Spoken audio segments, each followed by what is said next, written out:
grupos de diálogo de hace un momento, en estas tendencias siempre tendemos a ver, sobre todo desde Latinoamérica, qué sucede en otros ámbitos, ¿sí? Mucho hacia el norte, algo hacia Europa, casi nada hacia lo que algunos llaman al este, el este. No sé por qué le llaman este a Japón, porque para nosotros es el oeste, ¿sí? Es otra de las desviaciones que tenemos de ver todo desde Europa, ¿sí? Sí. Porque a nadie se le ocurriría ir a Japón viajando hacia el este y hacia otras regiones. Bueno, de estos referentes, yo creo que uno de los que siempre tenemos en mente cuando hablamos de gestión universitaria, de procesos de cambio, de transformación, es sin duda el espacio común de educación superior europeo, ¿sí? Y siempre el nombre de Bolonia está presente en todas estas reuniones como uno de los referentes claves. Pues este es precisamente el tema del que nos va a hablar el doctor Francisco Michavila. El doctor es ingeniero en minas por la Universidad Politécnica de Madrid, donde se doctoró en 1974 con premio extraordinario tras realizar estudios avanzados en matemática aplicada en la especialidad de análisis numérico en la Universidad de la Sorbona en París, y la diplomatura en ingeniería nuclear en el Instituto de Estudios Nucleares de la Junta de Energía Nuclear. Actualmente es catedrático de matemática aplicada de la Universidad Politécnica de Madrid, director de la Cátedra UNESCO de Gestión y Política Universitaria y rector honorario de la Universidad Jaume I y director de la Cátedra INCREA. Doctor, muchas gracias por estar con nosotros y dame la palabra. Muchas gracias.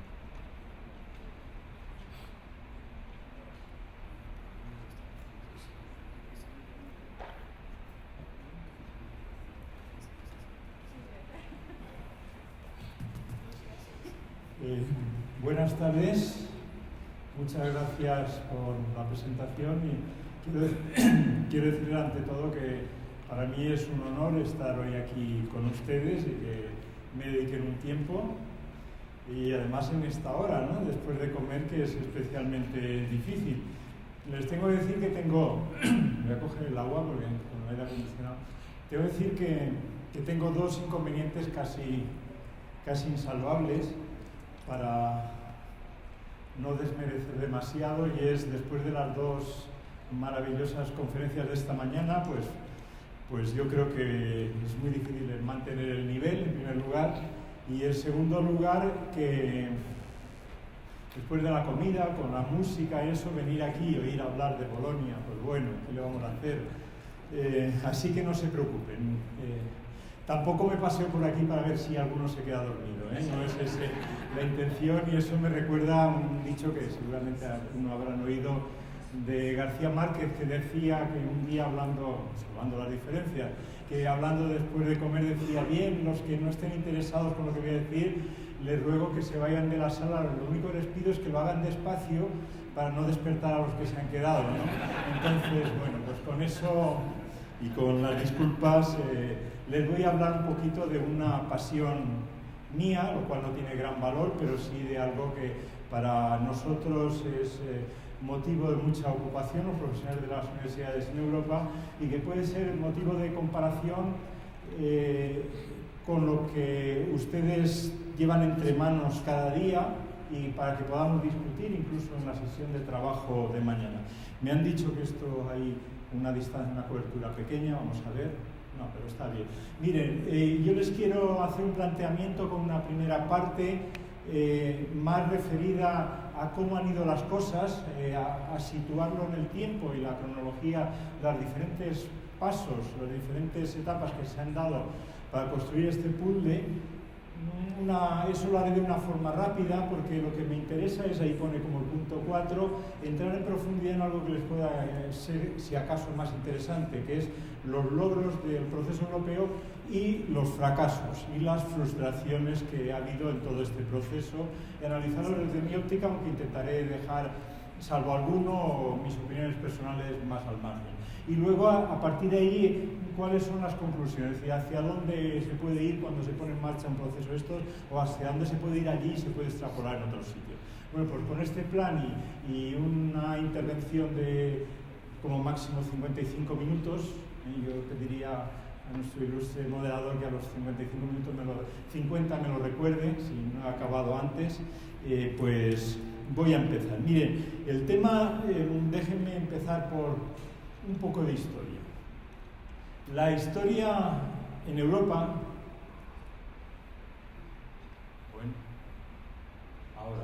la historia en Europa arranca de la voluntad de hacer de aquella tierra europea que se había caracterizado durante siglos, por lo menos durante 2 siglos, en ser la tierra con mayor número de guerras por kilómetro cuadrado y mayor número de muertos en las guerras. Ya sé dónde no debo pasar. Después se empezó a impulsar la voluntad de construir un proyecto político que uniese a los europeos. Jean Monnet y Robert Schuman lo lanzaron. Yo no sé qué pasa. Y la idea es que esta idea de Schuman y Monnet no es una idea del siglo XX, es una idea que en 1814, hace ahora 200 años, ya Saint-Simon y Thierry publicaron un texto en el cual hablaban de reorganizar todo el territorio europeo, preservando las independencias nacionales de cada uno de los países e intentando tener un cuerpo político único. Y lo que es interesante es que esa idea, que luego siguieron personajes tan interesantes como Victor Hugo, como Briand, el premio Nobel de la Paz del año 26, y otras personas de gran valor, como Leroux y muchos otros, pues intentaron fundar esa idea de construir el espacio común de los europeos sobre la educación y la ciencia. Es la razón por la cual he preferido empezar por ahí. Bueno, pues de esto se llega a un momento importante, fue con motivo de la celebración del 800 aniversario de la creación de la Sorbona, el 25 de mayo del año 98, en el cual se reunieron, por invitación del ministro francés, los ministros de Italia, el Reino Unido y Alemania en la Sorbona. Yo he tenido el privilegio de que un libro mío me lo prologó el ministro francés, Claude Allègre, y me contó en una reunión con él cómo se impulsó lo que luego se vino a llamar la Declaración de la Sorbona. Me decía que estaban en Brasil y que tenían un viaje de vuelta a París, él y su grupo de colaboradores, y que ahí se iban a encontrar con los ministros de los otros 3 países. Y en el avión hicieron un esquema de cuestiones que querían plantear en esa reunión. Y ahí está el borrador de ese texto. La idea era que hasta ese momento se hablaba de Europa como algo que iba a tener, al cabo de un poco tiempo, una moneda común, el euro. Se iba a buscar un proceso de convergencia de intereses bancarios, por decirlo con una palabra así intermedia, por decirlo de alguna forma, y sobre todo era una Europa basada, según la herencia o la tradición de que desde el año 57 se tenía en marcha, en aspectos económicos. Entonces, en esa declaración se dice que Europa no solo tiene que ser eso, sino tiene que ser también la Europa de los conocimientos, pero que para que eso sea así, las universidades tal como estaban en Europa, no estaba la cosa bien.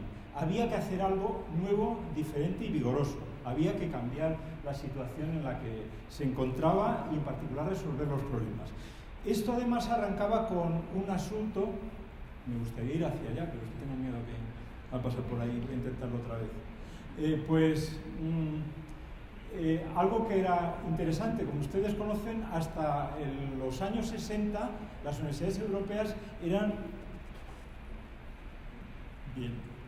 Eran las universidades con mayor atractivo para estudiantes de otros países. A partir de los años 60 dejaron de ser las europeas y Norteamérica les superó.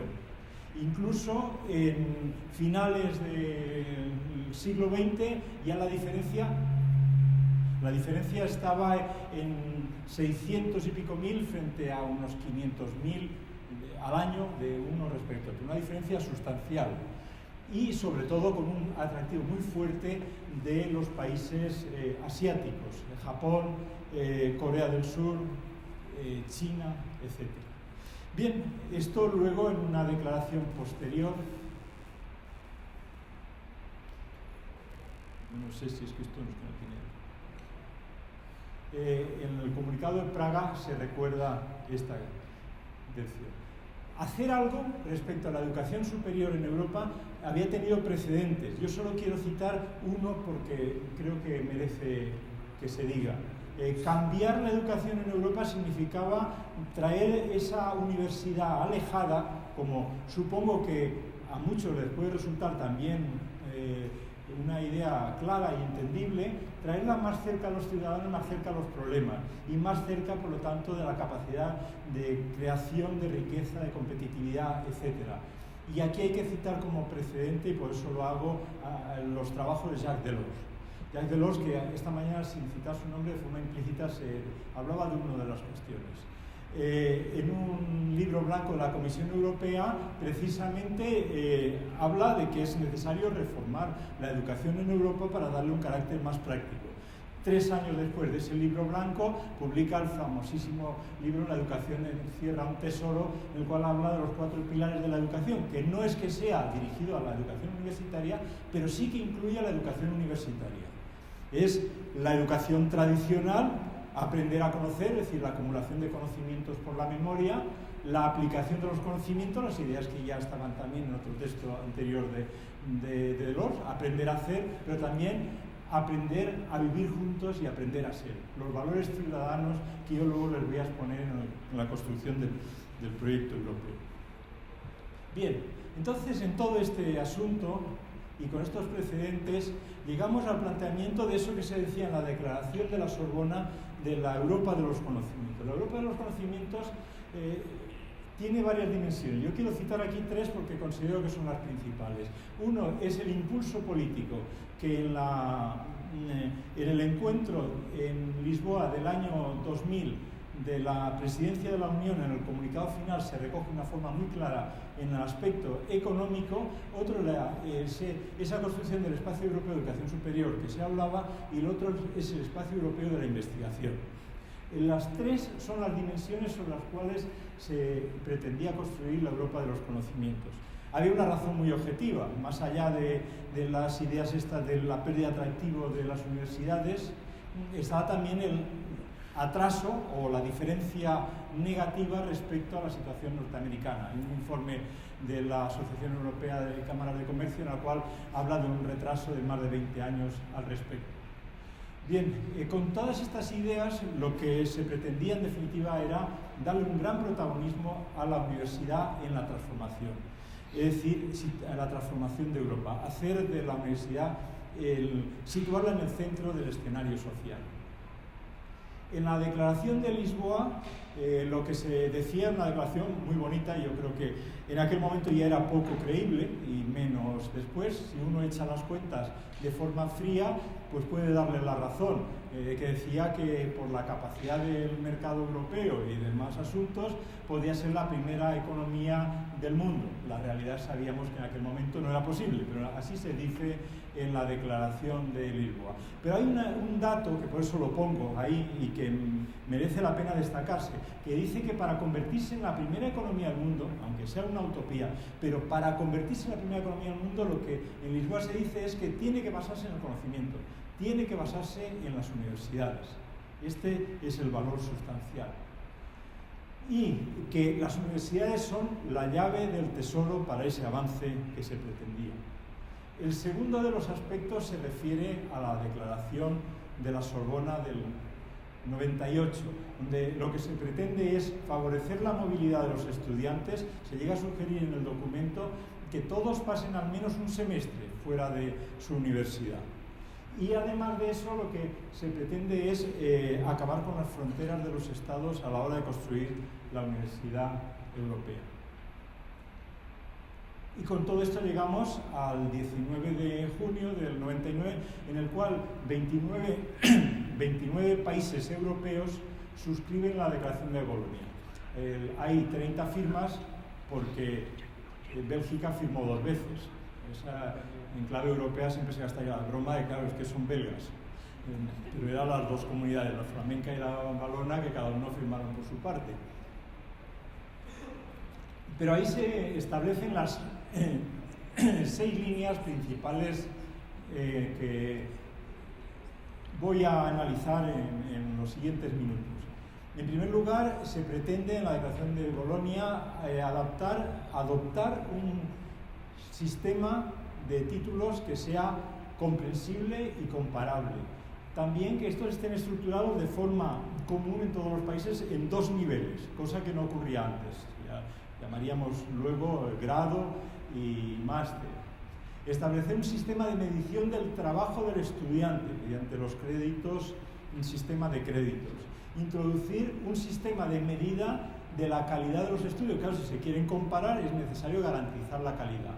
Establecer un sistema de comparación. Promover la movilidad, que antes mencionaba, también de los profesores, y promover la dimensión europea de educación superior, a la cual me referiré más posteriormente. Bien, y todo esto, en la Declaración de Bolonia se dice que tiene que estar basado en la independencia de las instituciones. Pero además de ello, también quiero destacar que se apunta en la Declaración de Bolonia que uno de los aspectos fundamentales de ese trabajar juntos en construir un proyecto europeo de universidades está fundado en favorecer la ciudadanía europea. Como saben ustedes, desde el Tratado Maastricht, incluso desde el Tratado de Niza, estas son cuestiones que estaban allí y que estaban declaradas pero no desarrolladas apenas. Entonces se pretende que desde la universidad, mediante lo que llaman en ello los valores europeos, es leer en clave de finales del siglo XX los conceptos de la Ilustración, pues destacar la ciudadanía europea. Bien, tras este primer planteamiento quiero recorrerles un poco el proceso de construcción, con esto acabaría la primera parte de cómo ha ido el puzzle, las diferentes piezas, y luego entraría al análisis. La idea de construir el espacio europeo de educación superior inicialmente surgió como idea de los países, y por eso ahí figura en un sitio como los actores, los ministros de educación de los países firmantes. Pero además de ello, de forma inmediata, como verán ahora en la cronología, se suman a ello las instituciones europeas ocupadas del tema. La EUA, la Asociación de Universidades Europeas, la ESU, la Asociación de Estudiantes Europeos, otra serie de organismos de profesionales, etc. AENCUA, la Organización para la Medición de la Calidad, a ver si por allí voy mejor, y también el Consejo de Europa y la Comisión Europea. Y se establece un grupo que se llama Bologna Follow-up, creo que se llama, para el seguimiento de todo este proceso. Y se acuerda que cada 2 años los ministros de los países se reunirán para valorar el proceso.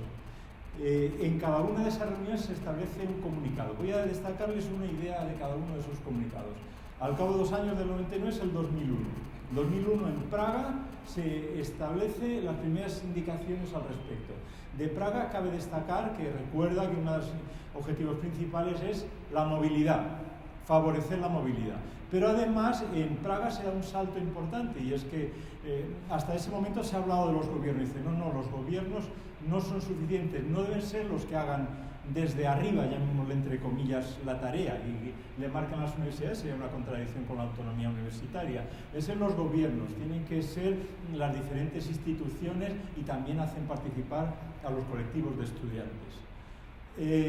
En Berlín quizá tiene una capacidad vertebral en todo el proceso europeo, porque es donde se establecen los sistemas de garantía de calidad, que va a permitir articular todo lo que viene luego, y se solidifica la estructura en los 2 niveles, aparte de otras cosas como el doctorado, pero sobre todo el tema de garantía de calidad.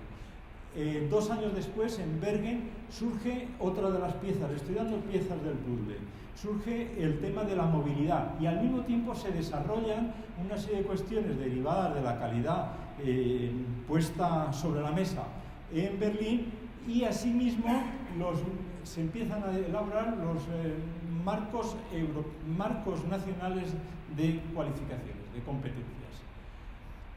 El paso siguiente es en Londres, donde los ministros descubren que esto se está haciendo para la sociedad, pero otra vez el despotismo ilustrado, pero sin la sociedad. Entonces hay que darle dimensión social. También empieza ya a tener una vigencia, un cuerpo mayor, los movimientos estudiantiles contestatarios con todo esto y se habla de la dimensión social. Y al mismo tiempo de la implicación, las alianzas con las empresas. Y así estamos ya a camino del final del periodo, porque se había hablado de que para el año 2010 se acabase de construir todo este proceso del espacio europeo, por lo menos en la primera fase, con los objetivos de Bolonia. Y entonces en Lovaina, en las 2 Lovainas, se reúnen en el año 2009, porque ya cada 2 años, empezando el 2001, 2009 es el último impar antes de que se llegue al horizonte de octubre del 2010. Y ahí se reúnen los 46 ministros de los 46 países que había en este momento firmando. Al año siguiente firma el último país que se adhiere, que es Kazajistán, el país número 47. Y finalmente ahí el proyecto político, luego veremos, de construir el espacio europeo está bastante agotado y se decide darle un impulso, un salto hacia adelante hablando del horizonte 2020. Y finalmente en Viena, donde ya es una declaración, al principio hay una declaración en Bolonia, hay una declaración al final en Viena, lo del medio son comunicados. En Viena lo que se habla es ya del programa a desarrollar en la segunda década del proceso que les estoy contando. Bueno, pues está haciendo sufrir esto mucho. La idea es que desde el principio se reconocen las dificultades de llevar a cabo todo este proceso y esa invitación a no solo contar con los gobiernos en las instituciones figuran ahí de forma destacada. ¿Qué destacaría yo de cada una de las etapas que tienen en la pantalla de este proyecto de construir el espacio europeo de educación superior? El atractivo internacional, Praga, caracterizado por el atractivo internacional, garantía, calidad, continuación, movilidad, dimensión social y después ya la continuidad a partir del 2010 y 2011-2020. Bien, lo cierto es que el año 2010 se puede decir que es el final de una década prodigiosa para construir una universidad europea.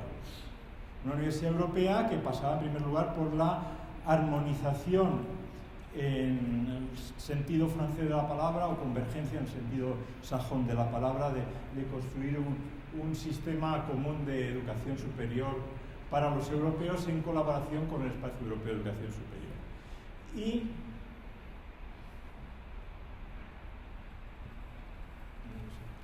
no hay otro, no sé si yo tengo una ¿qué? Y yo es que creo que es un problema de la pila.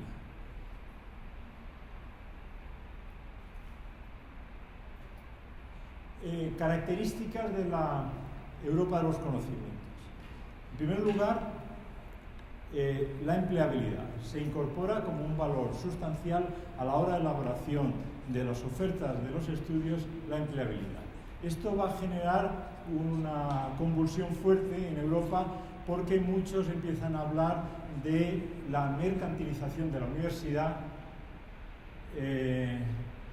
atribuyendo a cualquier iniciativa innovadora la etiqueta de que lo que se pretende es privatizar la universidad, que lo que se pretende es someterla a los intereses del mercado o a los intereses de las empresas.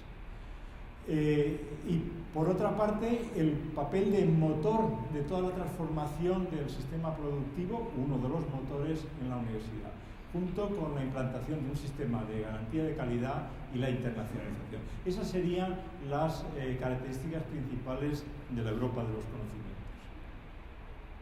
Bien, si os parece, vamos a analizar un poquito los logros y frustraciones del proceso de Bolonia. Mire, las ideas principales en cuanto a los estudios en el espacio europeo de educación superior son esas 5 columnas que están saliendo ahí en la pantalla. En primer lugar, una organización de los estudios en unos estudios de grado, que es una formación académica más de base y formación profesional. Unos estudios de máster, formación más profunda, y de doctorado, como es evidente, para formación orientada pues, hacia la investigación. Los estudios de grado yo creo que se han implantado de una forma razonablemente bien en todo el sistema europeo. En cambio, los estudios de máster dependen de los países. En el caso español nosotros tenemos la sensación que han surgido de una forma bastante desorganizada. Cada uno ha hecho lo que se le ha ido ocurriendo y han sido más iniciativas individuales que conjunto. Ahora en marzo vamos a hacer un seminario precisamente para ver cómo se puede pasar de una serie de iniciativas individuales a algo más armónico, no marcado por nadie, no obligado, pero sí organizado y articulado y estableciendo las sinergias posibles.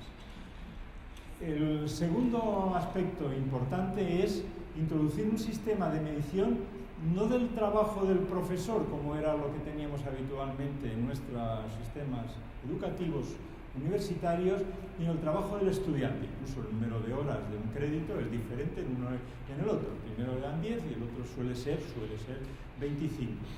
Y esto además está vinculado con la evaluación continua y una renovación metodológica. Luego les analizaré el tema y les daré mi opinión. El aprendizaje es la cuestión principal. Se decía que lo que se quería era poner al estudiante en el centro de la cuestión, centrar la educación en el estudiante, hacer el tránsito de la enseñanza al aprendizaje. Movilidad, que también les he hablado y luego entraré a valorar un poquito Erasmus, el balance de cómo están las cosas, y el suplemento europeo al título como una forma de transparencia y que el estudiante no solo se lleve un título, sino lleva una información mayor, clara y personalizada junto con su título. Bien, de este planteamiento quizá lo más importante, el cambio más profundo, el cambio fundamental, es el cambio del paradigma educativo. Es decir, de la enseñanza al aprendizaje, como antes decía. Que podríamos ponerlo de alguna forma de este estilo, es decir, el estudiante como centro de enseñanza, renovar las metodologías, hacer las metodologías más activas, preocuparse de cuáles son las capacidades que adquiere el estudiante en la universidad y cómo es capaz también de tener una autonomía en su... Miren, Europa es muy complicada, como bien saben. Además, los europeos somos muy raritos. Si vamos mirando los mapas de Europa, van a ver que todas estas ideas, voy a presentarles ahora en mapas, se han desarrollado en cada país de una forma. Aunque hay un conjunto, mi visión del sistema, les adelanto, es global y positiva. Pero siempre hay que introducir los matices. En este primer mapa es para que con 5 o 6 pinceladas vean cómo está la situación, más que palabras mías. La estructura de grado y posgrado, se decía, puede ser 3 años de grado, apliquemos factor 60 créditos cada año, y 2 de posgrado o de máster, 4-1, 4-2 y cualquier combinación que se les ocurra. Pues ahí en la pantalla tienen, según los colores, cuáles son las opciones que se han ido siendo más preponderantes. Sí que les voy a decir cuál es la que domina más. Si ven ahí, el color rojo se impone, corresponde a la estructura de 3-2. En España, bueno, déjenme acabar esto y ahora voy a lo de España. En primer lugar es el modelo 3-2. Es más, los que han ido a modelos, si me permiten llamarlos más raros, como 4+2, están en clara tendencia involutiva, es decir, de ir hacia atrás. Esto, en el caso de España, nos ha hecho pasar de una estructura antigua, en la cual no me entretengo, pero que sí que había 2 caminos, uno comenzaba estudios de ciclo corto, con 3 años, y otro estudiaba estudios de 5 años, y que el paso de uno a otro tenía sus complicaciones, tenían sus complicaciones. En cambio, en la nueva estructura se ha adoptado 4 años para los estudios de grado y 1 o 2, pero principalmente 1 para los estudios de máster y luego el doctorado. La decisión de en España elegir estudios de grado de 4 años, en principio no fue apenas contestada en el Consejo de Universidades. Yo era miembro del Consejo de Universidades y tengo que decirles que tampoco, yo no la veía todo bien, pero tampoco me opuse a ella. Me parecía que igual de buena que la otra. Al cabo de... Es que esto viene en relación con algo que le voy a contar luego. Al cabo de pocos días, un experto en temas educativos universitarios europeos muy destacado, Kio, me envió un correo electrónico, me dijo, ¿te das cuenta del grave error que ha cometido el gobierno español con esta decisión de grados de 4 años?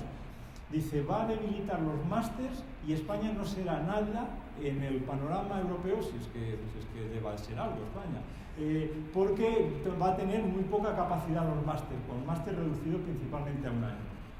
Al cabo de eso empecé a trabajar, incluso porque un hijo mío se iba a estudiar fuera, vi que todos los másteres buenos tenían una duración de 2 años y unas estructuras comunes, y me di cuenta como un error en la estructura de una primera enseñanza de 4 años, que sobre todo estaba fundada en que ese 4º año iba a darle unas habilitaciones para el empleo, una capacidad de empleabilidad mayor, y entonces saldrían con el grado pues con condiciones mejores, más competitivas, pero en el fondo lo que hacía era debilitar la posición de los estudios de máster, que en definitiva los estudios avanzados de las universidades son los que caracterizan y posicionan las universidades en el panorama internacional. Este es un dato que les quería dar. Vamos a ver otros mapas. Mire, en el de créditos, el sistema de créditos, el color verde oscuro quiere decir los que van mejor, por decirlo así, los que han cumplido todo el sistema adaptado al sistema de créditos en todas las titulaciones y en todos los momentos y tal. Ahí ven cómo están los países, pero el color verde oscuro no es uniforme, hay de todo. Voy rápido en esto porque tampoco tiene gran valor y yo supongo que la universidad no tendrá ningún inconveniente en poner a disposición de todos ustedes esta presentación, yo la dejo aquí. El siguiente, suplemento al diploma, son esas columnas que les he mostrado al principio, que es la situación de los estudios, porque el Espacio Europeo de Educación Superior lo que pretendía inicialmente era transformar la organización de la enseñanza, y luego decía, y hagamos más cosas como el modelo educativo y nos permita luego además construir la universidad de los europeos con los valores europeos. Aquí también el color verde oscuro es el color que dice los que están más avanzados. Fíjense que casi siempre los países nórdicos son verde oscuro. En cambio, los de abajo, pues, cuando uno es de verde oscuro, el vecino no. Bien, el tema de garantía de calidad. Ahí lo tiene, aunque esto habría que matizar más porque depende de las agencias de calidad, y esto no tengo tiempo, porque esto es una presentación larga dedicada, de tipo técnico dedicada a ello. Pero hay un predominio del color verde oscuro y de colores verdes en general. Bien. Pero además de todas estas cosas, una transformación del sistema universitario, dice un amigo mío, y tiene mucha razón, que ha sido rector de la Universidad de Alcalá, que para que un cambio sea durable en cualquier sistema universitario y en cualquier tiempo, necesita recursos específicos destinados al cambio y unas estructuras de apoyo que permitan que este cambio se consolide. Entonces, si miramos los recursos que se dedican a la educación terciaria en los países firmantes de Bolonia, están ahí recogidos y vemos que es bastante desigual. Está el valor medio de la OCDE y, bueno, pues el caso de los países que van mejor e incluso que se reflejan mejor en los rankings son los que dedican más dinero. Esto es evidente, esto no hay nada. Bueno, sigamos con el proceso. El proceso, iniciado en el año 99, se va desarrollando con todo lo que les he ido contando, y resulta que a mitad de la primera década del siglo XX, en el año 2005, ya se produce una comunicación de la Comisión Europea como una advertencia, diciendo, atención, las cosas no van bien. Los datos económicos no han mejorado respecto al objetivo de acortar la distancia con los datos norteamericanos, en primer lugar. Y en segundo lugar, es necesario aumentar el capital humano formado en estudios universitarios, incrementar la tasa de universitarios que realizan estudios superiores, la tasa de jóvenes que realizan estudios superiores. Por ejemplo, de este último dato, estos son datos todos del 2014, pueden ver la tasa de escolarización de los países de espacio europeo, en particular de la Unión, los que están ahí referidos a la media de la OCDE. Por lo tanto, a mitad del proceso, 2005 aún no hay una crisis económica que golpea a Europa y que dice que los recursos disponibles para hacer la transformación son menos de los que serían necesarios, y hay una advertencia de que las cosas no van del todo bien.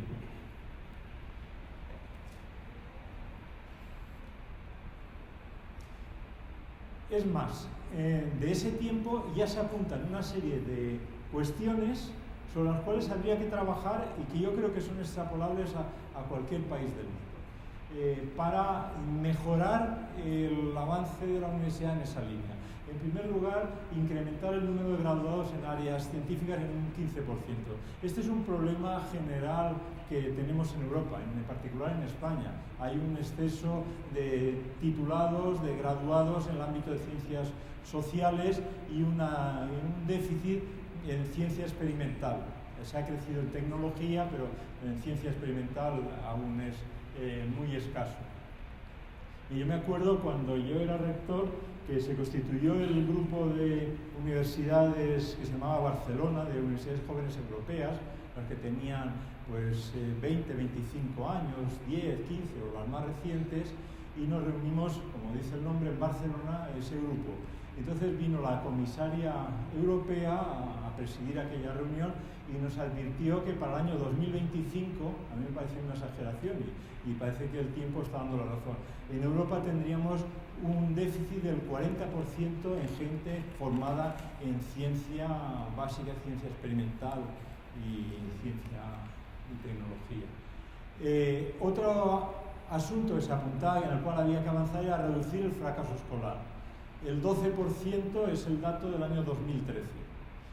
Revisiones posteriores, las cuales hablaré de la estrategia 2020, ya dice que sea menos del 10%. Pero el horizonte se marcaba en Lisboa, en el año 2000, era que a final de esa década bajase al 10%. Una cifra bastante inferior a la cifra española que tenemos en la actualidad. Y asimismo, incrementar la formación a lo largo de la vida, a un 10,5%. Tenemos ahí, el año 2000. Bueno, lo cierto es que si comparamos con otras universidades, lo que tenemos que hacer es aprender de las buenas prácticas, de lo que hacen los demás, y sacar un poco la conclusión de dónde están los fallos. Si comparamos con el caso norteamericano, el espacio europeo con el caso norteamericano, el número de investigadores por cada 1000 trabajadores es menor, es sustancialmente menor. Y asimismo la población en edad de trabajar que haya completado sus estudios superiores es menor. Por lo tanto, esas dos debilidades son debilidades que hay que corregir si se pretende acortar esa distancia, como se decía en la declaración de Lisboa. Entrando en puntos débiles que tiene la Universidad Europea en este proceso de convergencia de construcción del espacio europeo de educación superior. En el documento antes citado, el año 2005, ya se apuntaban esos 5 puntos que ahí se mencionan. Una excesiva uniformidad, las universidades se parecen demasiado. Desde luego, en el caso español, se lo garantizo que las universidades se parecen demasiado.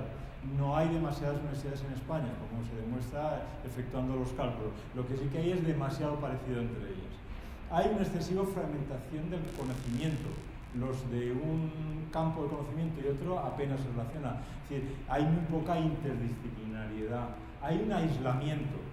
Y asimismo hay una financiación insuficiente, incluso en el documento ese, el 2005, llega a hablar de la cifra que para alcanzar el objetivo marcado en la construcción del espacio europeo era necesario a partir de ese año nada menos que dedicar 150.000 millones de dólares al año más a la universidad. Y hay una excesiva reglamentación. Cualquier cambio que esté basado en una reglamentación excesiva, es mi opinión, pero creo que compartida por muchos, lo que hace los cambios son lentos e ineficaces. Mire, les voy a contar una anécdota. Una vez en un programa en la televisión española fui a un debate con un colega, yo no sé cuál era el debate porque en el fondo teníamos bastante coincidencia, pero Pello Salaburu, rector de la Universidad del País Vasco. Y Pello es un hombre muy inteligente, muy ágil en las cosas y muy provocador.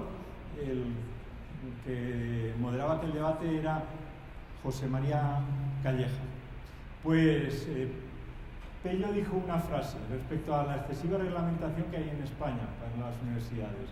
Dice, la Universidad Española, dice, si se redujese a... Perdonen, pero ya no voy a intentarlo más. Si se redujese a la mitad el número de leyes y reglamentos que hay, a la mitad, dice, iría mejor, dice, incluso aunque la eliminación se hiciese por sorteo. Aunque las leyes no fuesen las menos interesantes, las peores, sino cualquiera por sorteo, también mejoraríamos. Y yo creo que tenía mucha razón Pello Salaburu. Bueno, esto es lo que les decía. Bueno, entonces, ¿cuáles serían las características de la Universidad Europea, que sería el paso a partir de la reorganización de la oferta académica? El paso siguiente, la formación de profesionales, es decir, incorporar la capacidad para el empleo, es decir, que los jóvenes también sepan cómo aplicar sus conocimientos, pero también la formación de ciudadanos y los valores europeos, como yo les decía. Y la cuestión es para qué queremos una universidad así en Europa. Hay un pensador búlgaro que bastantes conocerán, que vive en París, que se llama Todorov, que en un libro suyo que se llamaba El nuevo desorden mundial hablaba de esto, que a los europeos les gusta la diversidad, aunque eso haga que todo vaya mucho más despacio. Aunque los avances sean mucho más lentos, lo importante es que haya diversidad. Y yo creo que tiene razón en su forma de ver las cosas. Y asimismo hay una paradoja, todos se quejan de que tenemos demasiadas normativas, pero a todo el mundo le gusta tener muchas normativas. Bueno, yo creo que solo hay algo en España peor que los gobiernos a la hora de hacer normativas y legislaciones, que somos los propios universitarios haciendo los reglamentos de las universidades. Suelen tener muchos más artículos y muchos más apartados que los de las legislaciones. Bueno, por lo tanto, se pueden sacar varios defectos, así a pincelada gruesa, o a brocha gruesa, como se diga, que en un documento de la Asociación Europea de Universidades destacaba, entre otros, estas tres cuestiones importantes para oponerse a los cambios en la universidad en Europa. Uno es la inexistencia de la autonomía institucional para tomar decisiones, la falta de recursos y la falta de liderazgo. Algunos llegan en España a decir que en qué ha quedado la modernización prometida.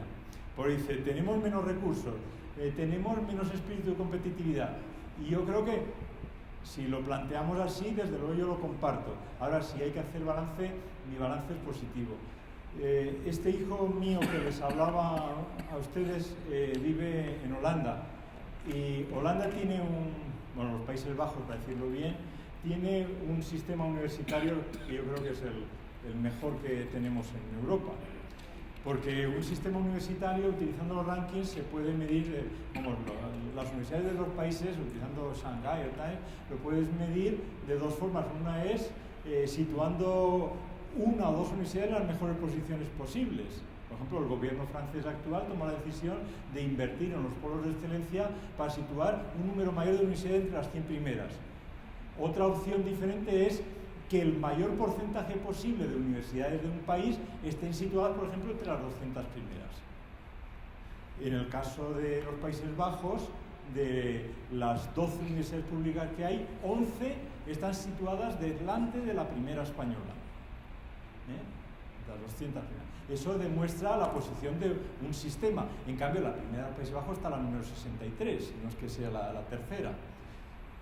Bueno, pues me decía mi hijo, dice, los holandeses por algo se caracterizan, es porque están todo el día protestando. Los holandeses en la universidad se quejan de todo, por lo tanto, algo que a nosotros nos parece propio de la tierra española pasa en todo, es decir, eso es ADN de allá. Bueno, bien, llegados aquí, con este intento que he hecho, y disculpen, pero como me tengo que estar aproximando, porque si no esto no va, me obliga a estar demasiado cerca de la pantalla. Llegados aquí, sí que quiero decirles, bueno, del día después de Bolonia, quiere decir, a partir de cuando se ha cumplido la reforma de la estructura organizativa de los estudios, ¿cuáles son los pasos siguientes? ¿Cuál es el día después de Bolonia? Porque Bolonia era octubre del 2010, el objetivo. ¿Cuál es el día después? Pues el día después es, desde luego, la ordenación de los estudios ha sido un gran paso, positivo, pero no es el único, porque a todos los cambios de la sociedad en la que vivimos, y que tampoco me toca a mí ahora insistir en lo que ha cambiado nuestras vidas y la de todos nuestros conciudadanos, pues eso obliga a organizar la forma de aprendizaje de una manera distinta. Lo que se podía llamar todo como transformación de la educación tradicional a la educación activa en la universidad, pues de trabajo en equipo, asunción de responsabilidades, todas estas cuestiones, y además el uso de las tecnologías que permitan construir. Esto nos podría llevar a dos aspectos, solo como dos pinceladas principales en esa nueva forma de orientar los estudios. Una es, el nuevo modelo educativo significa un papel diferente del profesor, como bien saben, y no digo nada nuevo aquí, pero la cuestión es, ¿nuestros profesores están preparados para ese nuevo rol o es todo amateurismo que ponemos con buena voluntad para hacerlo? Yo tengo la impresión que en España la innovación educativa es algo que se ha hecho bastante últimamente, pero ha salido desde abajo, de los profesores organizando proyectos de innovación educativa, queriendo cambiar, y muchas veces apenas sin estímulos. Es necesario cambiar esta forma de plantear la cuestión, y eso implica a muchos organismos y también un liderazgo al respecto. Y la segunda de las cuestiones en ese aspecto de planteando desde el cambio, la reorganización de los estudios, cómo seguir hacia adelante, es el tema de la internacionalización. Para hacerla atractiva, ¿en qué consiste? Pues hay que hacer atractiva los estudios avanzados de la universidad, es decir, los estudios después del grado, estudios de máster. Y entonces esto nos lleva a cuestiones que aún no están desarrolladas suficientemente en nuestro entorno en Europa. La Comisión Europea ha planteado varias veces, y la última hace 2 años y pico, una agenda de modernización para las universidades. Solo les planteo el índice, porque si no voy a poder. Reconocimiento social, o sea, habría que entrar en ello y no puedo, discúlpenme. El sistema de gobierno, se ha hablado esta mañana aquí de gobierno y es un tema muy interesante. Si está el coloquio, con mucho gusto, y yo creo que el propio profesor Brunner ha apuntado alguna cuestión que coincido y comparto con él, y luego lo podemos comentar. La autonomía universitaria, la financiación y los modelos educativos, que es una de las grandes carencias que tenemos, y la diferenciación entre universidades. Bueno, en el caso español me lo voy a saltar porque la idea es que la crisis económica ha frenado muchos de los planes. Ha habido reducción, contracción de los presupuestos universitarios, y esto ha hecho que una serie de planes buenos, renovadores del sistema universitario español, están ahí, paralizados o en el limbo, como se quiera decir. Como están paralizados, me lo salto. Y luego también decir que esto que está últimamente, en las últimas frases, insistiendo en España, realmente es algo que se puede extender a otros ámbitos. En la conferencia de la OCDE sobre educación superior de septiembre del año 2010 en París, ya el título mismo ya sugería las cuestiones, hacer más con menos. Y entonces además apuntaba un horizonte que en la segunda década del siglo que estamos, la situación no mejoraría, por lo tanto, bueno, la bola de cristal siempre se puede hacer de una forma o de otra, pero la segunda etapa de construcción del espacio europeo hay que ver por dónde va, ¿no? Es decir, ahora ya cuando se supere la situación económica de crisis, la cosa puede mejorar, no lo sé. Bien, quiero llegar a el horizonte, los pasos que se deberían dar. Mire, la universidad, solo quiero apuntar dos ideas aquí. La construcción del espacio europeo de educación superior es una gran oportunidad, pero la cuestión es, quedan muchas cosas por hacer, hay muchos defectos a corregir en las universidades europeas. ¿Y cómo hay que avanzar para corregirlos? Ellos solo no se van a corregir. Entonces, solo quiero apuntarle dos cosas. Uno es aprender de las buenas prácticas de otros, aprender cómo se consigue, los que lo consiguen, hacer una educación activa, animar a la investigación, mejorar las condiciones para acceder al empleo, las buenas prácticas. Aprender, tener la humildad de aprender. Hace unos años el director de Le Monde, Jean-Marie Colombani, publicó un artículo que se titulaba Tous Américains y se le criticó mucho porque decía que Europa, uno de los primeros pasos que tenía que hacer era aprender de las cosas buenas de otros que le llevaban delantera. De esos y de los demás, aprender de los que lo hacen mejor, aprender de las buenas prácticas. Y la segunda cuestión, el segundo aspecto de estos que quería decir, los pasos, es algo que, citando a Touraine, está dicho con mucha claridad, y es que la modernidad no consiste en tirar a la papelera todo lo hecho hasta ahora, sino que hay que construir sobre lo antiguo bueno, lo nuevo que se pueda hacer bueno. Es decir, hay que hacer mejor lo que ya se hace bien y hacer bien otras cosas. La modernidad no consiste en borrar el pasado, sino en añadirle cosas que lo mejoren. Por lo tanto, esta es una visión muy reformista, pero este planteamiento de tener la humildad, aprender de las buenas prácticas y dar estos pasos en este sentido, y un ejemplo lo tenía ahí en la pantalla y no me acordaba, es el MIT. El MIT hace 150 años marcó un plan de educación en el instituto que en muchos de los aspectos recuerdan a cuestiones que están contenidas en el planteamiento del modelo educativo del espacio europeo. Y el paso siguiente, dado ahora hace escasos 10 años o menos, hace 7 años, era justamente sumar sobre eso, no eliminar los anteriores de 1861 sin añadir otros. Bien, y entonces, ya acabo con esto, nos queda un puzzle de cuestiones prioritarias a abordar al respecto. Estos son asuntos para cerrar el tema. Aquí está lo del año 2020 que les he mencionado antes y pues lo paso así de rápido. Y solo quiero decirles lecciones que aprender, no lecciones que ustedes tengan que aprender lo que digo, no, se entienda bien lo que quiero decir, no qué lecciones se pueden aprender de un proceso como el europeo. Como me queda un minuto tengo la excusa para no profundizar, ¿no? Porque además no sé, pero además de no saber no tengo tiempo.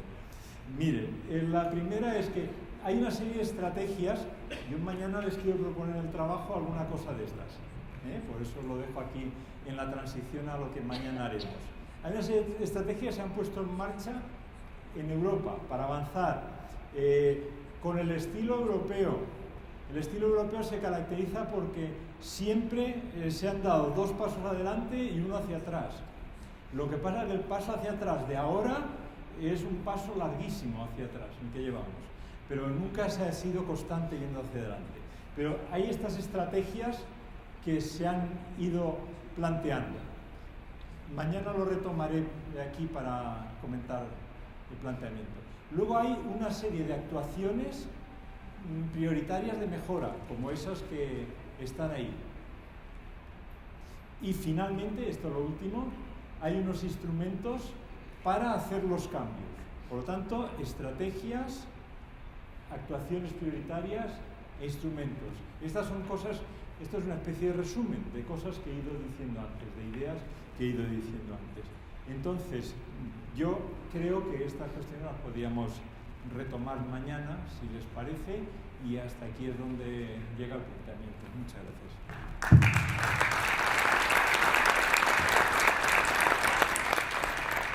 Muchas gracias, doctor. Bueno, yo creo que el doctor Michavila nos dio muchos elementos para el diálogo y tenemos, afortunadamente, porque terminó exactamente en el tiempo que se propuso, entonces eso nos da tiempo de tener un breve diálogo.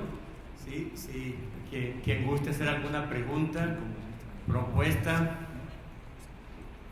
alguna reflexión, dudas, sí, por favor. Si nos dicen, por favor, su nombre y la institución para cuestión de la memoria.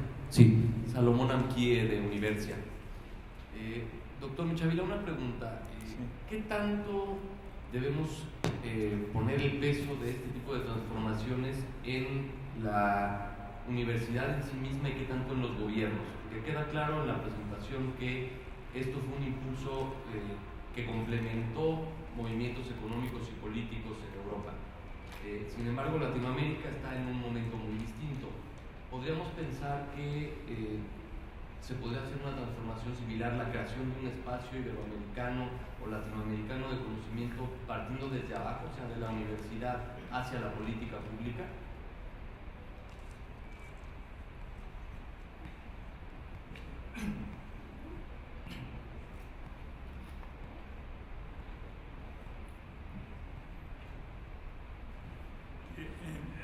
En la sala hay personas que saben mucho más que yo de este tema. Vale, podemos pasar la palabra a alguno de ellos, pero ya que me pregunta usted a mí, le voy a contestar. Yo el caso latinoamericano he leído algunos textos, bastantes textos, le profeso una gran simpatía y puedo atreverme a dar alguna opinión. Lo que ocurre es que tengo un riesgo grande a hacerlos.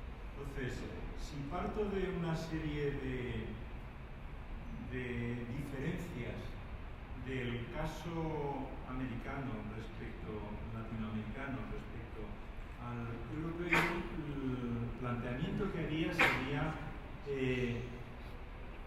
las buenas experiencias de allí, en qué se pueden aplicar y en qué no se pueden aplicar según las diferentes esferas. Por ejemplo, se planteaba esta mañana, el profesor Brunner, la parte privada de la matrícula universitaria o el gasto privado de la universidad. No lo he puesto, era la que venía a continuación, no sé si aún se puede poner la pantalla.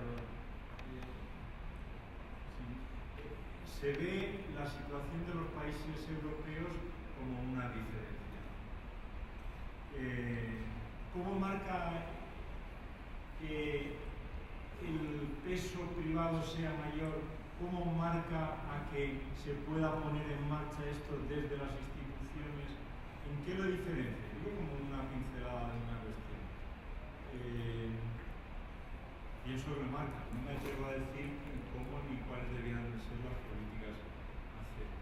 A mí me parece que hay una serie de valores en el caso de la construcción del espacio europeo de educación superior que son trasladables a cualquier contexto independiente de las singularidades que pueda haber. Por ejemplo, el tema de, permítanme ser osado, les pido disculpas porque me faltarán matices que ustedes tendrán la cátedra, pero como dice este hombre eso. El tema de si esta mañana se ha insistido en la movilidad dentro de América Latina. Y a mí me parece que eso es una cosa muy valiosa. En la reunión de Universia aquí en Guadalajara, yo formaba parte de la Secretaría Técnica que redactó la agenda de Guadalajara.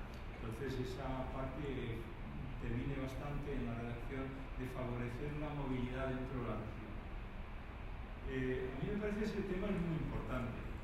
Claro, para eso se dan las condiciones para que sea factible. Una son las de tipo económico. Otra es la diversidad de centros. ¿Cómo se podría actuar ante esta última? Pues probablemente con un sistema de garantía de calidad que ayudase a esa comparabilidad o esa posibilidad de que lo que se estudia en un sitio se reconozca en otro. Yo creo que hay valores como este de la garantía de calidad que puede ser extendido a otros horizontes distintos del europeo. Valores estrictamente académicos como la medición de los trabajos del tiempo son cosas técnicas que también se puede.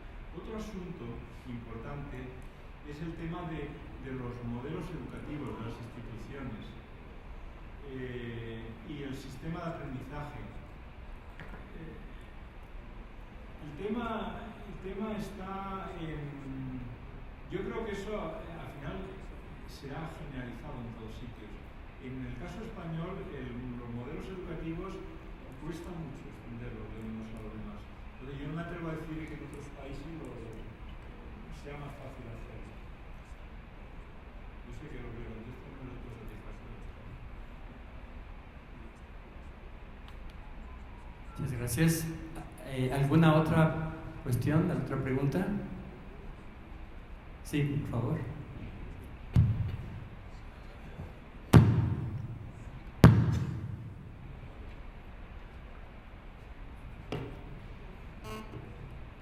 Muchas gracias por el obsequio de su conferencia. Qué gran reflexión me hace llevar a hacer. Primero porque tenemos una Unión Europea, primero que no se pone de acuerdo en los créditos. Y cuando nosotros estamos pensando en la movilidad, hay hegemonía de algunos países.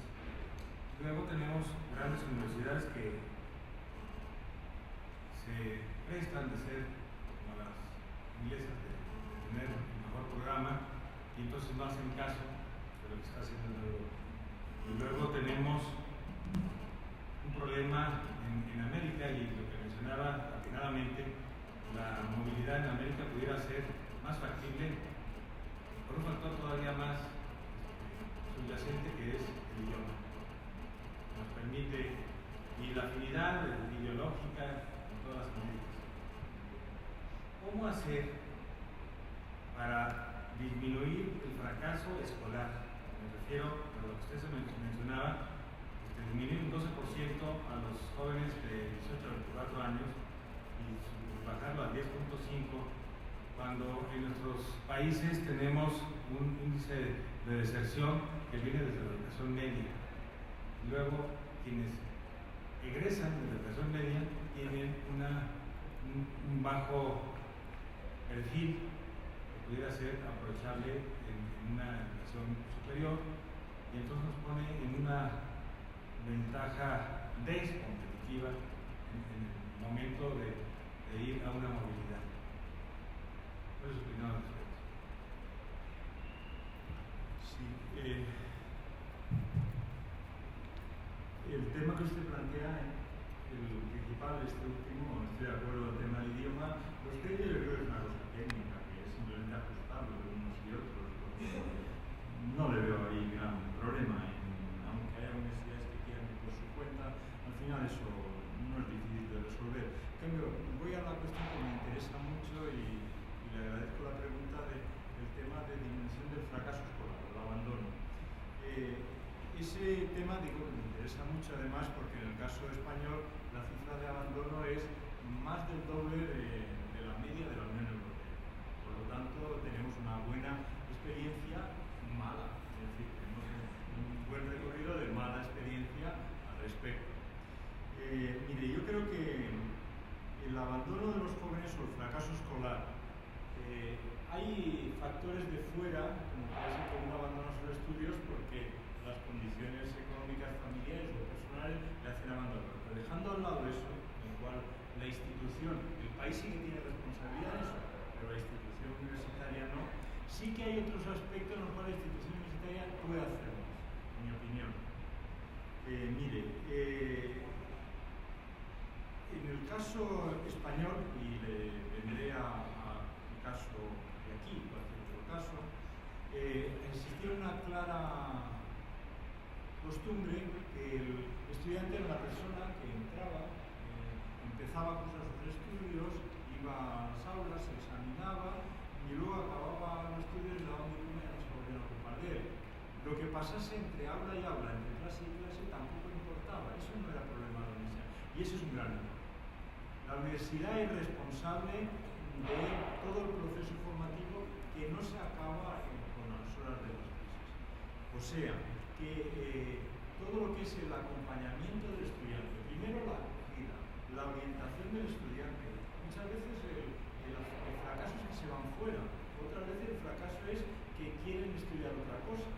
Bueno, pues la orientación de los estudiantes, el cómo orientarles también a aprovechar de la mejor forma las oportunidades que tienen dentro de la vida universitaria en el campus, etc. Eso la institución puede hacer mucho. Y luego está otro asunto que debiéramos de cuidar mucho. Cuando digo debiéramos, hablo del caso español, pero probablemente se podrá extender a bastantes países de este también. Y el tema de las tutorías de los centros. En España durante mucho tiempo se tenían tutorías como aquel que resuelve dudas de las disciplinas, es decir, preguntas de las asignaturas. No, eso es una tutoría académica que es importante, pero eso no es lo esencial. La esencial es la que le aconseja, la que le sabe llevar. Este es un esfuerzo de las instituciones que hay que tomarlo muy en serio. Yo creo que ahí habría que las instituciones y los gobiernos, depende también del perfil de la institución que corresponda, debería desarrollar programas que no son caros para reducir ese abandono escolar de una forma importante. Luego, eso dentro de la institución. Fuera, desde los gobiernos, aquí discúlpenme el atrevimiento de ir a, y no sé las competencias de los gobiernos si van a ir o no, si hablase delante de políticos españoles sí que lo diría con firmeza. Se pueden desarrollar determinados programas que permitan la salida temprana de los estudiantes de sus estudios, pero el estudiante lo que no es posible es que esté 3 años en la universidad y al cabo de 3 años salga, como decimos en España, con las manos en los bolsillos, sin más. Hay que darles salidas, no digo sentido peyorativo, vías de escape, sino que se puedan salir, no que ha llegado hasta aquí y el resto pues, no le interesa, o sean otras circunstancias de su vida, que cumplido un número de créditos o con unas condiciones mínimas de créditos, puedan tener unos diplomas de tipo generalista distintos de los otros, pero también diplomas oficiales universitarios. Entonces, aquí creo que es un programa conjunto de los gobiernos en cuestiones de este estilo, incluso en la asignación de un programa de apoyo institucional a las tutorías y acciones propias de los campos.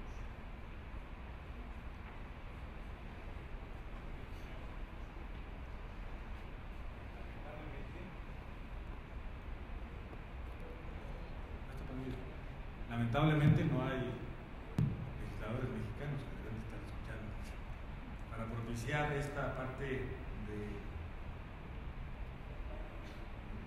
la licencia terminal asociada a la iniciación laboral. Una pregunta más, agradeciendo la oportunidad del uso de la palabra. La internacionalización del posgrado y el doctorado. Pero ahora desde la perspectiva de América y en específico de México hacia Europa, tenemos muchos problemas. Los ejercicios que se han hecho, el tuning y todo esto, no han permitido generar. Ahora vienen especialmente de Alemania, especialmente nuestro estado, Jalisco, el tema de la educación dual. ¿Qué está pasando con la Unión Europea en la estandarización de los créditos para que pudiéramos nosotros desde América acceder a programas de este tipo? ¿Programas de qué tipo? De internacionalización, de intercambio. Pero esta educación es para la universidad o la educación superior no universitaria, porque en España está la formación de educación superior no universitaria dual, pero no la universitaria. No, me estoy refiriendo a los posgrados, es decir, las maestrías y los doctorados. Desconozco el tema, ya digo, sé que, porque en España el gobierno actual intentó imitar la formación dual alemana, pero para la enseñanza superior universitaria. Desconozco para lo otro.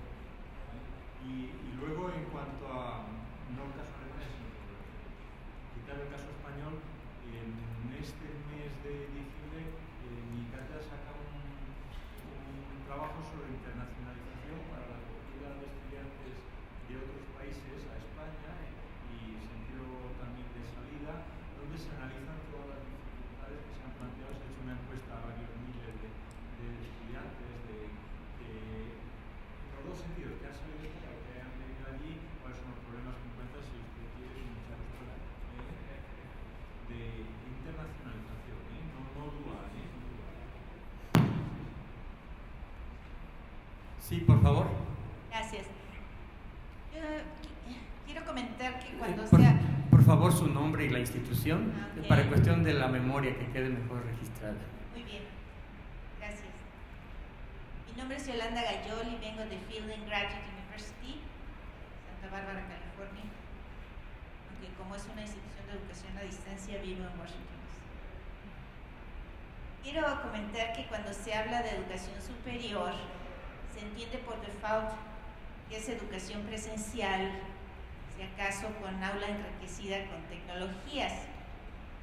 Y en ese sentido quisiera preguntar si la educación a distancia en Europa está viviendo un proceso paralelo, semejante, considerando que, por ejemplo, en España la UNED es muy importante, en Inglaterra, aunque no esté participando la Open University, en Holanda la Universidad Abierta son muy importantes.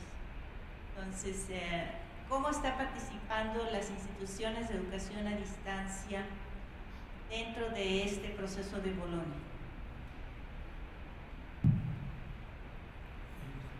Le voy a hacer una acotación previa para no confundirme. El comentario sobre edad referido a las universidades a distancia o virtuales españolas. Entiendo que es lo mismo en otros países.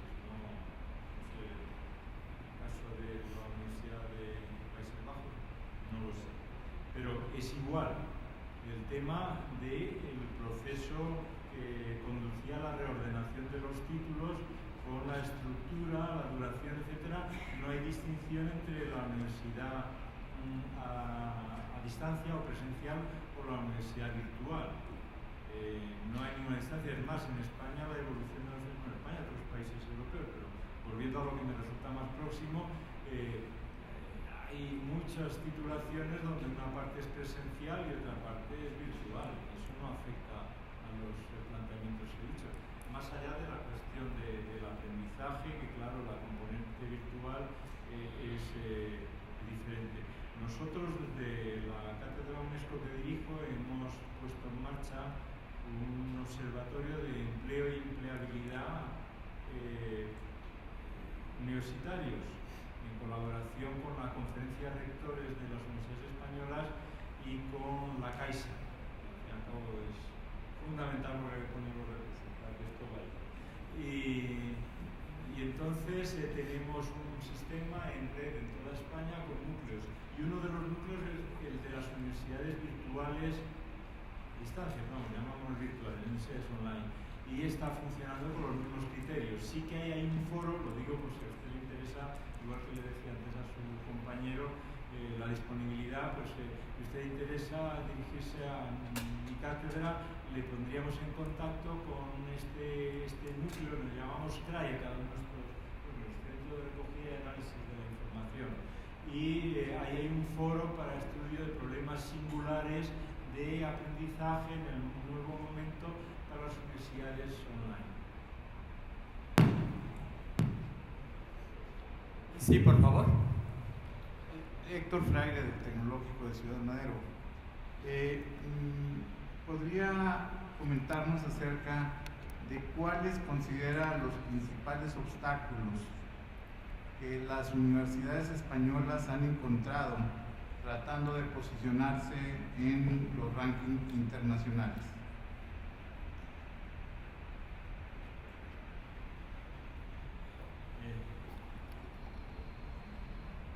Bueno, le voy a contestar, pero déjeme hacer un comentario previo. Este tema ha sido motivo de permanente disputa política entre el Ministerio y la Conferencia de Rectores en este momento en España. Desde el Ministerio se dice: el sistema universitario español va mal porque no hay ninguna de las universidades entre las 100 primeras.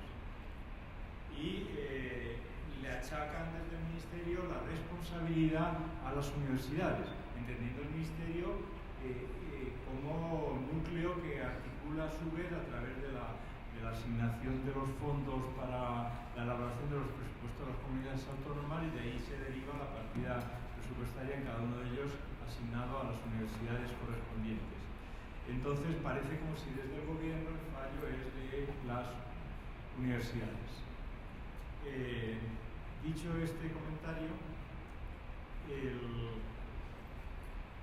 las universidades, dificultades que se encuentran. Bueno, una primera de las universidades españolas que se debiera recoger, luego le diré en concreto las 2 o 3 puntos clave, ya más en clave académico / político. Pero una de las primeras es que los españoles debemos tener la humildad suficiente para reconocer de dónde veníamos. No dónde veníamos en clave política, pero solo deberán reconocer los que consideran aquello, y algunos estaban muy antípodas. El tema es, no éramos nadie en las universidades internacionales. Los presupuestos asignados a la educación superior eran muy bajos. No se hacía investigación prácticamente.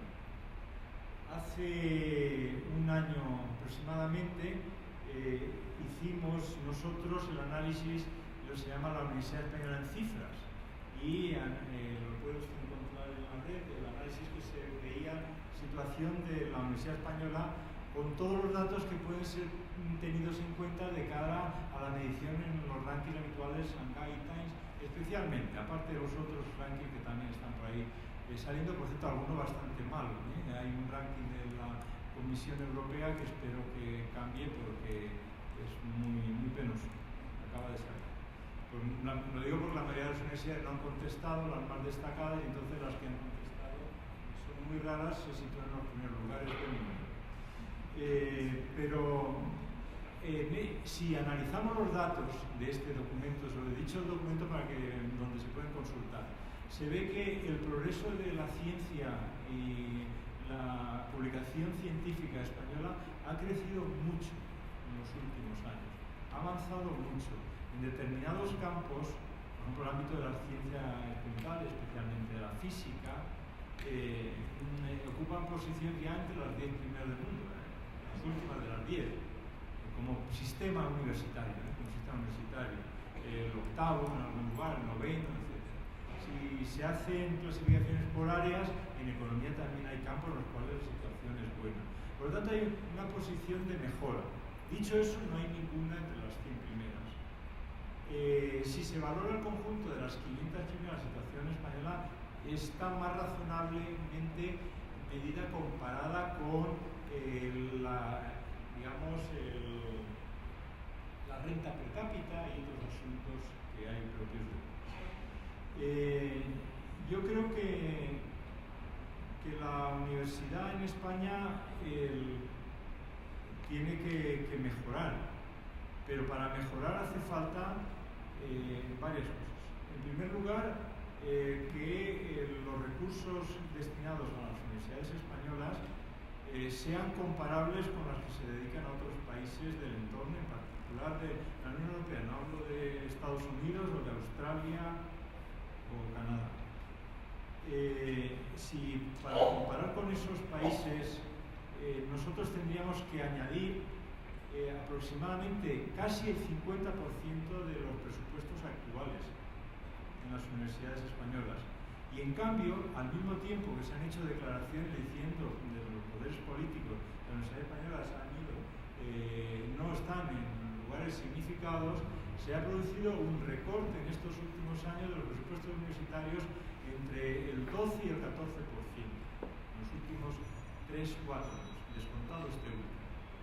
Por lo tanto, ahí hay una de las razones porque en otros países del entorno no se ha producido disminución a pesar de la crisis de los presupuestos universitarios. En Francia, a pesar de la grave situación de malestar social frente a la crisis, presupuestos universitarios no han disminuido, han crecido. En Alemania también, en Países Bajos también. Por lo tanto, no reducir los presupuestos.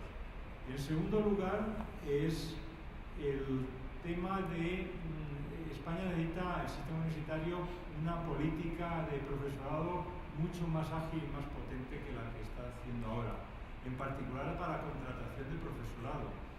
Hay un sistema muy local y hay que abrirlo al mundo. Hay que reformar las normas por las cuales se rige el sistema universitario. Hay que establecer normas para diversificar todo el conjunto. Yo creo que estas cosas requieren tiempo, ¿no? Y me parece que la Universidad Española hasta hace, pues vamos al 2011 o 2010-2011 iba en constante mejora respecto al anterior. ¿Que tendría que estar mejor? Sí, pero donde veníamos también hay que tener mucho tiempo. Tenemos tiempo para una pregunta más. Allá, hasta el final. Sí, por favor.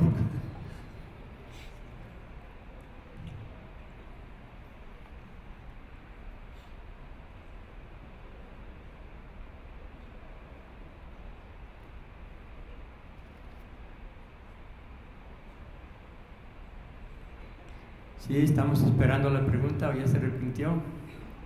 Ah, es que el micrófono no funcionaba, ahora sí. Buenas tardes. Mi pregunta va en lo siguiente. Su nombre y la institución. Soy Socorro Pérez de la Universidad de Guadalajara. Cuando usted expuso los puntos o los elementos importantes para iniciar la movilidad, usted habló de un modelo educativo, habló del perfil de estudiantes y habló de ciertos rangos cuando muestra el mapa de Europa de los cursos que se tomaban en diferentes países, en las diferentes universidades. Me gustaría si pudiera explicarnos un poco más de esos elementos para garantizar el éxito o los factores de éxito que han tenido en este programa, cómo interviene la definición del modelo académico y los criterios para decidir cómo hacer equivalentes las materias a partir del sistema de créditos que supongo, como las universidades mexicanas, son distintos y la única medida que tenemos homogénea son las horas. Si nos pudiera compartir, gracias. ¿Cuánto tiempo tengo? Una hora. Una hora, porque la pregunta es muy sugerente y abre muchas cuestiones. Yo, por ejemplo, lo primero que usted ha planteado, el modelo educativo, con mucho gusto, otra cosa es que usted fuese capaz de contarme. Yo les hablaría una hora, me gusta mucho. Déjeme empezar por esto último, porque esto también se ha vivido en España. Déjeme darle mi opinión atrevida. Cuando se envía en el programa Erasmus un estudiante a otro sitio a cursar un año en lugar del año que estudia en su universidad, va a ir un año fuera y luego vuelve y ese, si es el equivalente al penúltimo año, pues ya entra en el último directamente. Una obsesión a veces enfermiza, no marcada por ninguna norma, es que en cada institución hay una oficina donde una persona coge y busca en la universidad donde va a ir las asignaturas que más se parezcan, los cursos que más se parezcan a los que va a dejar de hacer allí, y suma las horas y a ver si le cuadra. Mire, a mí me parece, digo que voy a ser atrevido, me parece eso un error tremendo, y en España lo defiendo, que es un error tremendo. Porque si va a otro sitio, ¿para qué va a ir? Si va a hacer lo mismo que aquí, que haga cosas diferentes, que vaya a hacer lo que mejor se hace allí, que es la mejor forma de aumentar su capacidad, aparte del gran valor que tiene ir a otro país, otra cultura, con otros ciudadanos, y ser jóvenes junto con otros jóvenes. Pero eso de ir sumando las horas para ver si cuadran, yo creo que hay que desterrarlo. Si se va, son 60 créditos en la medida europea que hablamos. No sé si aquí lo miden ustedes con igual cantidad. Igual, 60 créditos. Pues 60 créditos hacer es mirar que esos créditos sean serios, pero no que sean iguales, cuanto más distinto mejor. Ahora dentro del campo en el que uno va, claro, si uno va a estudiar medicina y allí coge filología inglesa, pues no es lo mismo, pero que sean diferentes.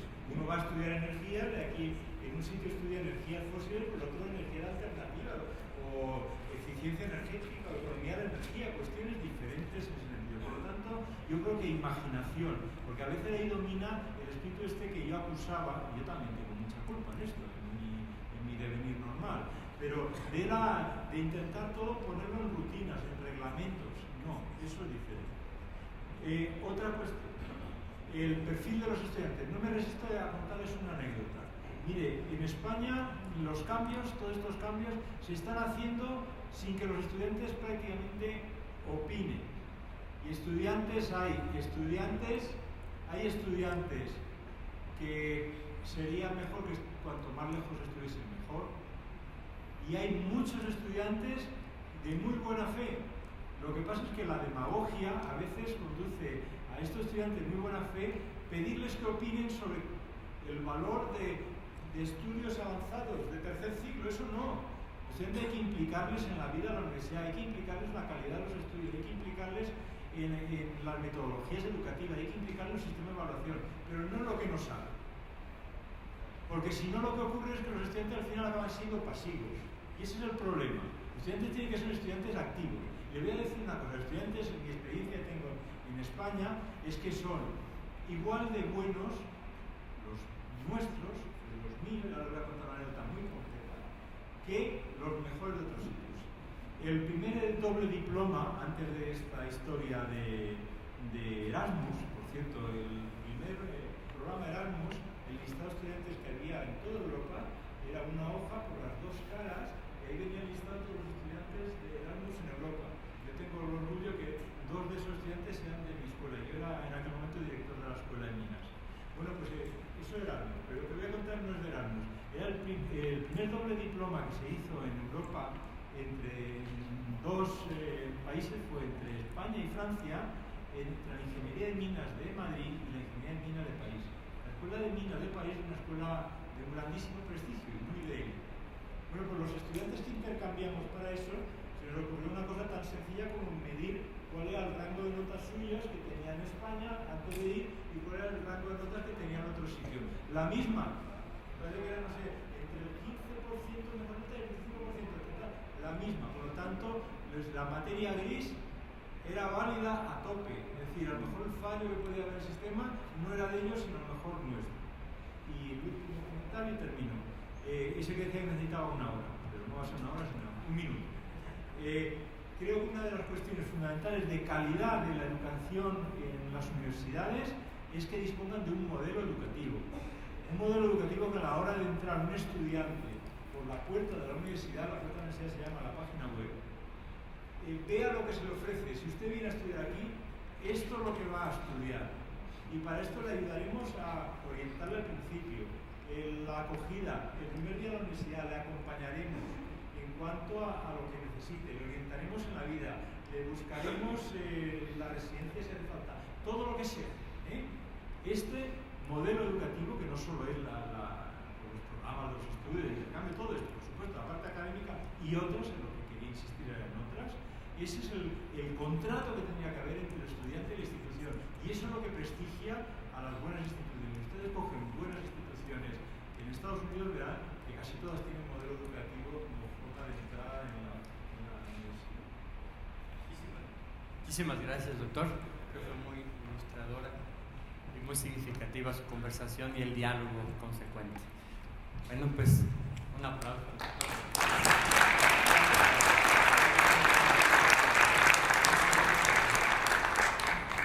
Y ahora, sí, bueno, con esto cerramos la sesión del día de hoy. Solo resta agradecerles a los ponentes, al doctor Salmi Brunner, doctor Francisco Michavila, ¿sí? Mariano, los moderadores. Y bueno, creo que fue una muy intensa y estimulante sesión.